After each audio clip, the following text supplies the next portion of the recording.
Good morning.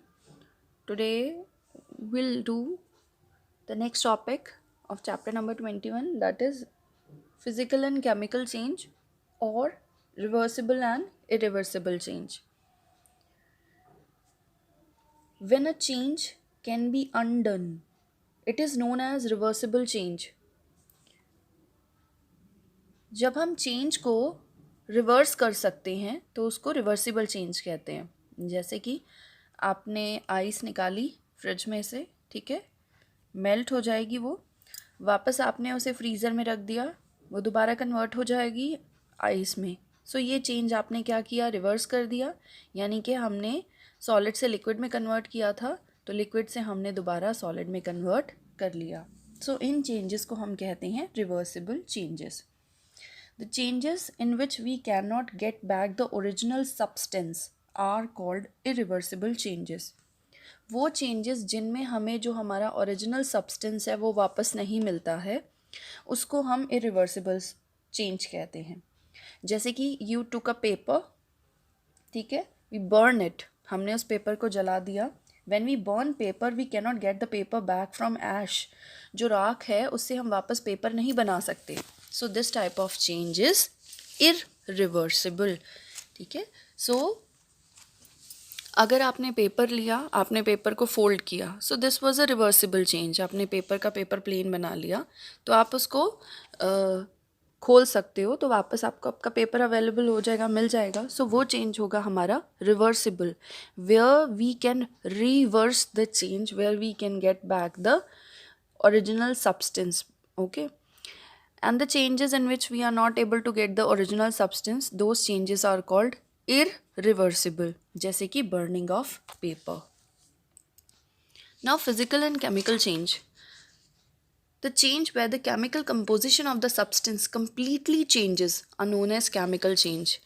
यानी कि वो changes जब हमारे सब्सटेंस की जो केमिकल कंपोजिशन है, यानी कि जिन चीज़ों से वो मिलकर बना है वो ही बदल जाए, ठीक है, या मैं कहूँ कि कोई नया सब्सटेंस बन जाए। सो वो चेंजेस होते हैं केमिकल चेंजेस।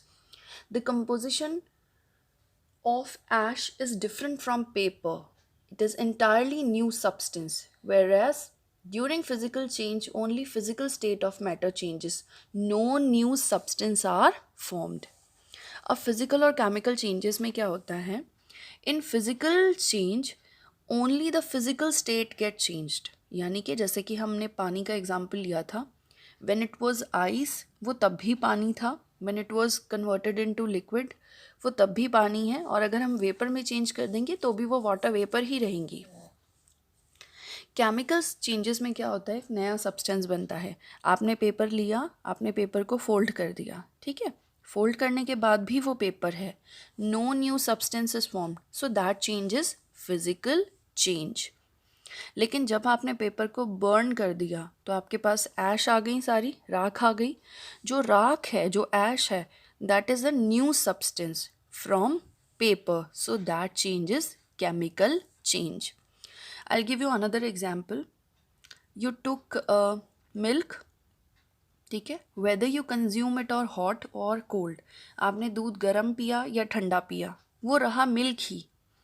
लेकिन अगर आपने उस मिल्क को कर्डलिंग कर दी, उसकी दही जमा दी, so it's a new substance. अब वो मिल्क नहीं है, it has converted into a new substance, so that change will be chemical change, ठीक है।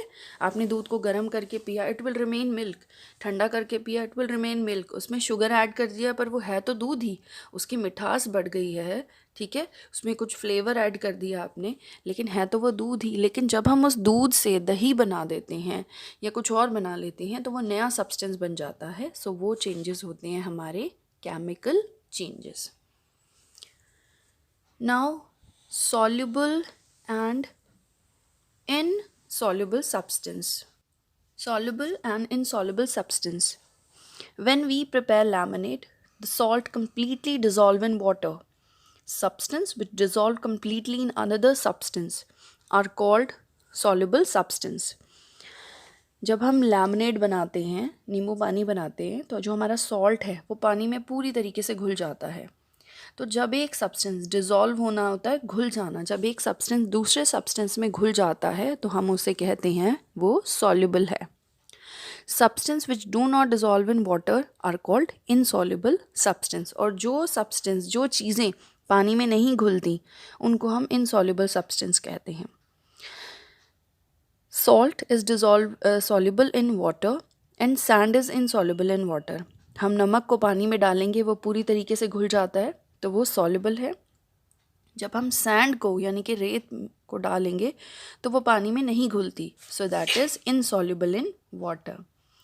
Name 2 other substance which are insoluble. Insoluble substance हैं ऑयल,